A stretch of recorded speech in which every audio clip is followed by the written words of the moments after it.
Hi friends, तुम्हा सर्वांचं पुन्हा एकदा सहर्ष स्वागत. तर आज आपण एक नवीन प्रश्न घेऊन आलो आहे बघा. जर x अधिक y बरोबर 20 आणि एक्स वाय बरोबर 44 म्हणजे हे दोन समीकरणं दिलेली आहेत, इक्वेशन्स दिलेले आहेत. तर एक्सची व्हॅल्यू आणि वायची व्हॅल्यू आपल्याला फाइंड आउट करायची आहे. तर बऱ्याच प्रकारच्या ऑलिम्पियाड किंवा एंट्रन्स टेस्ट आहेत, त्याच्यामध्ये हा प्रश्न तुम्हाला दिसून येईल. तर तुमचं जर 9वी 10वी झालं असेल किंवा तुम्ही सध्या 9वी 10वीला असाल तर आणि वर्ग समीकरणाची संकल्पना तुम्हाला माहीत असेल तर हा व्हिडिओ इथेच तुम्ही पॉज करा आणि हे दोन इक्वेशन सॉल्व्ह करण्याचा प्रयत्न करा. आणि नसेल तर तुम्ही कंटिन्युअस हा व्हिडिओ प्ले करा. आपण हे गणित आता सोडवूया. तर बघा, पहिल्यांदा काय करूया, एक्स अधिक वाय बरोबर 20 आहे, हे समीकरण आपलं पहिलं आहे. तर अधिक वायच्या इकडे गेल्यानंतर वजा वाय होईल आणि आपल्याला एक नवीन समीकरण मिळेल. म्हणजे एक्सची किंमत ही आपल्याला 20 वजा वाय अशी घ्यायची आहे. हेच तुम्ही उलटंसुद्धा करू शकता. दुसरं जे समीकरण आहे एक्स वाय बरोबर 40, यामध्ये सुद्धा तुम्ही वायला तिकडे भागाकारात पाठवू शकता, जे गुणाकारातलं वाय आहे, आणि एक्स बरोबर 40/y असं घेऊ शकता. पण आपल्याला जास्त सूट होणार आहे ते फर्स्ट इक्वेशनचं एक्स बरोबर 20 वजा वाय असं कन्वर्ट केलेलं आपल्याला जास्त सोयीस्कर जाईल. यानंतर बघा, एक्स अधिक वाय बरोबर 20 आहे, याच्यामध्ये एक्सची किंमत आपण 20 वजा वाय घालूया. म्हणजे काय होईल, एक्स ॲज इट इज आपण कॉपी करतोय, वाय करतोय 44 करतोय, इथं एक्सच्या ठिकाणी आपण 20 वजा वाय घालूया एक्स वाय बरोबर 44 या किमतीमध्ये. तर एक्सची किंमत 20 वजा Y, Y as it is बरोबर आहे 44 आहे. आता यामध्ये आत अंतर्गत गुणाकार करूया. वायने आत 20ला गुणल्यावर 20 वाय आणि वाय आणि वजा वाय यांचा गुणाकार वजा वाय वर्ग बरोबर 44. आता आपण या दोन्ही जे चलयुक्त संख्या आहेत त्या इकडं पाठवूया. वजा वाय वर्गचं अधिक वाय वर्ग, अधिक 20 वाय आहे ते तिकडे गेल्यानंतर वजा 20 वाय आणि 44 ऑलरेडी या बाजूलाच आहेत.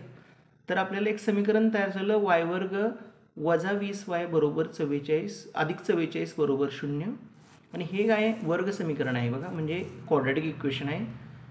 आता क्वाड्रॅटिक इक्वेशन तयार झालेलं आहे. जर तुम्हाला हे सॉल्व्ह करता येत असेल तर व्हिडिओ पॉज करा, स्वतः सॉल्व्ह करून बघा आणि मग माझ्या उत्तराशी किंवा या व्हिडिओतील येणाऱ्या उत्तराशी तुम्ही मॅच करून पाहू शकता. तर पुढे आपण चालतोय. आता कोणतंही क्वाड्रॅटिक इक्वेशन असेल, वर्ग समीकरण असेल, तर आपण साधारणपणे या 3 पद्धती वापरतो. अवयव पद्धत आहे, पूर्ण वर्ग पद्धत आणि सूत्र पद्धत. तर यातल्या सूत्र पद्धतीनं गणित सोडवणं जरा जास्त सोपं जाईल, कारण 44चे अवयव तसे वजा 20 असे पडत नाही आहेत. पूर्ण वर्ग करून पाहण्यापेक्षा थेट सूत्र पद्धतीनं सोडवलं तरी चालेल. तुम्ही स्वतःचा अटेम्प्ट घेऊ शकता व्हिडिओ पॉज करून, अन्यथा हा व्हिडिओ तुम्ही कंटिन्यू पाहू शकता. तर बघा, वाय वर्ग वजा 20 वाय अधिक 44 बरोबर 0. या समीकरणाची तुलना आपण ए वाय वर्ग अधिक बी वाय अधिक सी बरोबर 0शी करूया. तर याची किंमत इथं आपल्याला 1 दिसते, म्हणजे इथं सहगुणक 1 आहे.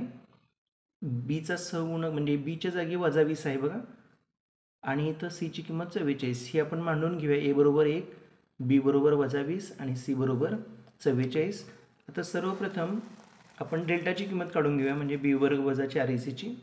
तर बीचा वर्ग म्हणजे वजा 20चा वर्ग, वजा 20ची किंमत इथं आपण प्लेस केली, वजा 20चा वर्ग वजा 4 गुणिले 1 गुणिले 44, म्हणजे एची किंमत 1 आणि सीची 44.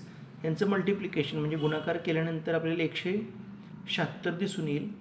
400मधून 176 गेल्यानंतर 224 असं आपलं उत्तर येईल. आता आपण सूत्र पद्धतीचा वापर करूया. वाय बरोबर वजा बी अधिक वजा वर्गमुळात डेल्टा छेद 2a असं सूत्र आहे. वजा आहे तसं बीची किंमत वजा 20 अधिक वजा आहे तसं वर्गमुळात डेल्टाची किंमत 224, छेदामध्ये 2 गुणिले एची किंमत 1 आहे. आता बघा, वजा वजा 20चं अधिक 20 झालं, अधिक वजा आपण ॲज इट इज घेतलं.